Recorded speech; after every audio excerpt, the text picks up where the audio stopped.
Bonjour à toutes et à tous, j'espère que vous allez bien. Ici votre frère, l'Afro-Canadien. Aujourd'hui, mes deux prochaines vidéos, à commencer par celles-ci, seront dédiées aux femmes, ok? Parce que parfois, je parle de plusieurs sujets. Des fois, plusieurs pensent que je suis contre la gente féminine. D'autres disent que je ne parle pas trop des femmes. Mais aujourd'hui, je vais parler particulièrement des femmes monoparentales, ok? Et je trouve que les femmes monoparentales au Québec sont très courageuses. Très courageuses. Et quand je parle des femmes monoparentales, on peut les voir parmi les femmes noires, parmi les femmes blanches, parmi toutes les communautés où j'ai rencontré ces femmes en action. Je me suis rendu compte que plusieurs sont même plus courageuses que les hommes. Oui. Et moi, aujourd'hui, je viens de te parler maman monoparentale pour te faire comprendre que cette situation n'est pas une défaite. Non, tu n'es pas dans une défaite. Ce n'est pas parce qu'un homme t'a blessé que tu vas te laisser aller. Non, tu as une valeur que si une personne n'a pas reconnue, il y en a plusieurs qui peuvent reconnaître ça. Ok? Bien avant de continuer cette vidéo, comme vous savez, j'ai toujours mon spot publicitaire. Si quelqu'un aimerait me parler, qu'une de mes vidéos t'a touché, que tu aimerais discuter avec moi, ok, ben, tu as la possibilité de m'appeler, de m'envoyer un message texte au 514-247-1737 ou tu m'écris sur l'afro-canadien-collé@gmail.com et voilà, moi, on va trouver ensemble un temps pour discuter, ok, fait que c'est une rencontre que tu donnes ce que tu veux comme montant. Il n'y a pas un montant prédéfini. Et ceci afin de permettre à plusieurs personnes qui aimeraient discuter avec moi de le faire en fait. OK? Donc, c'est toi qui définis le montant que tu donnes. Après la discussion qu'on aura qui va durer à peu près une vingtaine de minutes. Puis après, c'est toi qui décides ce que tu aimerais donner. Voilà. Donc, aujourd'hui, j'aimerais vraiment dire ce que je pense sur les femmes monoparentales au Québec. Au Québec et au Canada.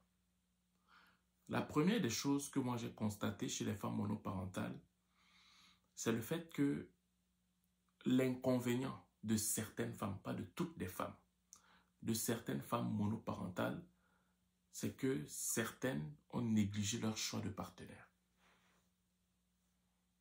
Je ne tire pas sur vous, mais si vous regardez certaines femmes, pas toutes les femmes, ont négligé le choix de leur partenaire.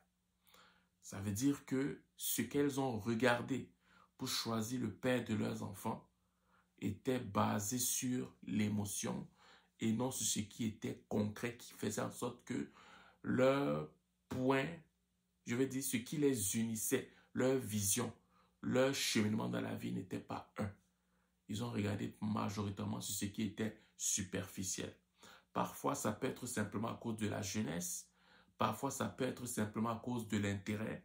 Mais toujours est-il dit que certaines femmes monoparentales ont regardé ce qui était superficiel.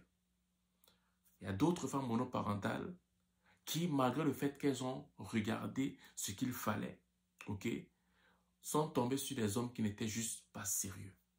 Qui, certes, qui ont fait croire à ces femmes-là que non, c'était vraiment la femme de leur vie. C'était vraiment, je vais dire, il n'y avait aucun signe qui montrait à ces femmes-là que l'homme-là n'était pas sérieux. OK? Et malheureusement, tout le monde pouvait tomber dans ce piège-là. Et je voudrais juste vous encourager à ne quand même pas vous laisser aller. Que ce soit pour la première situation où vous avez regardé peut-être quelque chose qui par immaturité ou bien par amour passionnel. Vous avez regardé ce qui était superficiel ou malgré le sérieux, vous n'avez rien vu venir. Je vous encourage fortement à ne pas vous laisser tomber. Il y en a même d'autres qui sont allés envers des hommes que leurs familles ont imposés. Des mariages forcés, des mariages à cause des papiers. Ok? Et quand elles arrivent ici, tout à coup, c'est elles-mêmes qui demandent le divorce parce que le foyer est invivable. Elles sont obligées de rester avec leurs enfants parce que ça n'allait pas. Je vous encourage à regarder la vie, ok? La vie encore a de l'espoir. Comme on dit souvent, quand il y a la vie, il y a de l'espoir. Ne te laisse pas décourager dans ce cas de figure. Ok? Voilà. Bon, il y a aussi d'autres femmes, parce qu'elles voulaient, ça c'est le côté, je vais dire, c'est ça qui décrédibilise souvent la souffrance de certaines femmes monoparentales dans la communauté afro-caribéenne, c'est qu'elles, sciemment, elles créent le divorce parce qu'elles ne veulent plus de cet homme. Et c'est l'homme qui souffre de son côté. Toi-même, tu sais pertinemment que ce que tu as fait n'est pas bien. Honnêtement, moi, je te demande, si tu peux, de demander pardon à ce monsieur, d'une façon, même si c'est détourné comment, demande pardon parce que quand tu fais ça, il y a un karma dans ta vie. Il y a un karma dans la vie de ton enfant. Parce que ce que tu as fait à ce monsieur, ok, on le fera aussi à ton enfant ou bien à l'enfant de ton enfant. Parce que tu déposes un fardeau sur ta lignée. Si tu sais que tu es par manipulation, que tu es devenu monoparental, parce que c'était ça ton objectif, va demander pardon à ce monsieur-là. Voilà. Et l'autre aspect que j'ai remarqué chez les femmes monoparentales, c'est qu'elles sont très fortes de caractère. Je veux dire, la force de travail d'une femme monoparentale comparée à la force de travail, la motivation d'une femme monoparentale par rapport à un homme, il n'y a même pas à comparer. Une femme monoparentale est comme 3 lions quand elle se met à travailler, quand elle cherche du pain pour ses enfants. Elle va connaître toutes les administrations qui vont donner des rabais. Elle va connaître quelles sont les secondes sources, les troisièmes sources de revenus. Elle va connaître, elle connaît tout. Les femmes monoparentales sont des machines. Et ça, honnêtement, quand j'ai vu ça dans plusieurs femmes monoparentales, j'ai tiré vraiment mon chapeau en disant que waouh, vous êtes vraiment braves en fait. Ok, donc, ça c'est une qualité que j'ai vue. Et elles sont, je vais employer une expression, je peux dire, elles sont, attendez, je vais juste être sûr pour voir si ça s'applique. Ok, on va regarder, je ne vais pas dire n'importe quoi. Voilà, ce sont des femmes résilientes. Et quand je parle de la résilience, désigne la capacité d'un individu, d'un groupe ou d'un système à surmonter les chocs, les difficultés ou les traumatismes et à se reconstruire ou s'adapter de manière positive. C'est ça qui décrit beaucoup les femmes monoparentales. Du moins la majeure partie des femmes monoparentales. On va relire. La résilience désigne la capacité d'un individu, d'un groupe ou d'un système à surmonter les chocs, les difficultés ou les traumatismes et à se reconstruire ou s'adapter de manière positive. C'est ça que moi je vois beaucoup au Canada sur les femmes monoparentales. Et le dernier point que j'aimerais ramener, c'est le fait de vous pousser, mes sœurs, mes mères, à croire encore à l'amour. Parce qu'il y en a beaucoup qui se sont dit que comme elles ont eu une déception avec un monsieur, ça veut dire que l'amour n'existe plus. Non, pourquoi?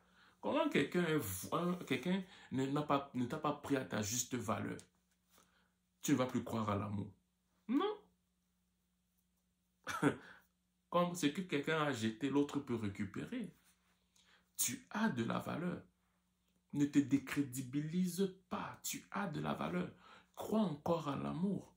Crois encore au fait que tu peux être désiré.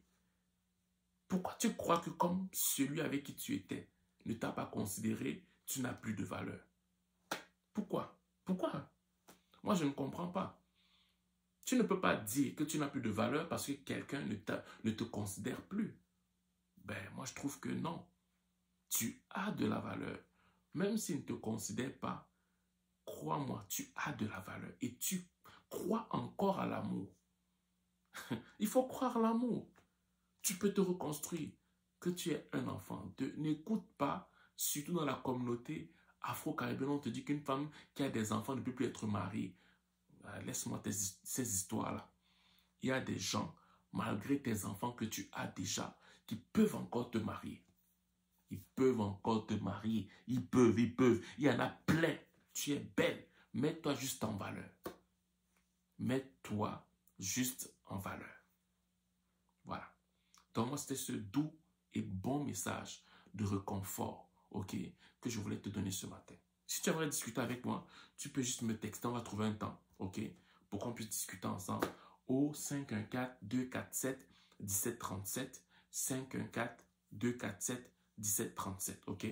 Et ou bien tu m'écris à l'afro-canadien-collé@gmail.com et ça me fait plaisir de discuter avec toi. On va prendre un temps, on va discuter et vraiment je suis convaincu que le Seigneur va te fortifier, que tu pourras retrouver quelqu'un aussi dans ta vie et que tu pourras aussi te restaurer parce qu'il y en a beaucoup qui ne se sont pas relevés de leur séparation. Beaucoup de ces femmes, des fois aussi, sont comme blessées et fonctionnent dans la société, certes, mais leur âme encore est dans leur relation là. Ok, voilà. Donc, ceci, je te souhaite de passer une excellente journée ou une excellente soirée, dépendamment du lieu où tu m'écoutes. Ciao.